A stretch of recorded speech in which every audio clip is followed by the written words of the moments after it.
Hello viewers, আসসালামু আলাইকুম। আমরা ফটোশপে এই রকম ছবিগুলো থেকে মুখের দাগগুলো কিভাবে রিমুভ করব চলুন দেখা যাক। প্রথমে আমরা ফটোটি ফটোশপে নেব।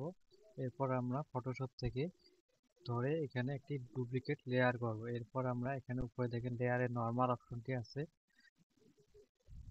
এখানে দেখেন ভাইভিট লাইট একটি আছে, এখানে ক্লিক করবেন। এরপর আপনারা ইমেজে ক্লিক করবেন, ইমেজ থেকে ইনভার্টে ক্লিক করবেন। আপনারা চাইলে কন্ট্রোল আই বাটনও ক্লিক করতে পারেন। এরপর আপনার ফিল্টারে ক্লিক করবেন, ক্লিক করার পর আদার্সে ক্লিক করবেন। এখান থেকে হাইপার্স অপশনটিতে ক্লিক করে এখানে 20.0 রেখে দিয়ে আপনারা ওকে করে দেবেন। এরপর আপনারা আবারও ফিল্টারে ক্লিক করবেন, এরপর ব্লারে ক্লিক করবেন। ব্লারে ক্লিক করার পর গর্সিয়ান ব্লার এখানে ক্লিক করবেন। এরপর আপনারা এখানে 2.0 রেখে আপনারা এটা ওকে করে দেবেন।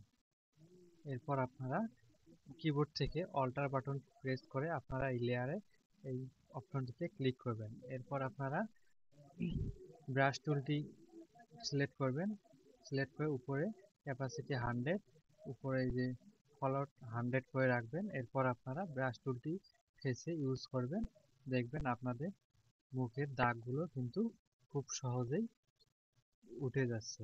এইভাবে আপনারা খুব সহজে যে কোনো ছবির কালো দাগ আপনারা দূর করতে পারেন। ভিডিওটি যদি আপনাদের কাছে ভালো লেগে থাকে তাহলে আমাদের চ্যানেলটি একটি লাইক, কমেন্ট, শেয়ার এবং সাবস্ক্রাইব করে আমাদের পাশেই থাকবেন। দেখেন আমি কিন্তু পুরো ছবিটি কালো দাগ কিন্তু একদম তুলে ফেলছি। এভাবেও আপনারা আপনাদের যদি কোনো ছবির ফেসে কালো দাগ থাকে আপনারা এভাবে তুলে দিতে পারেন।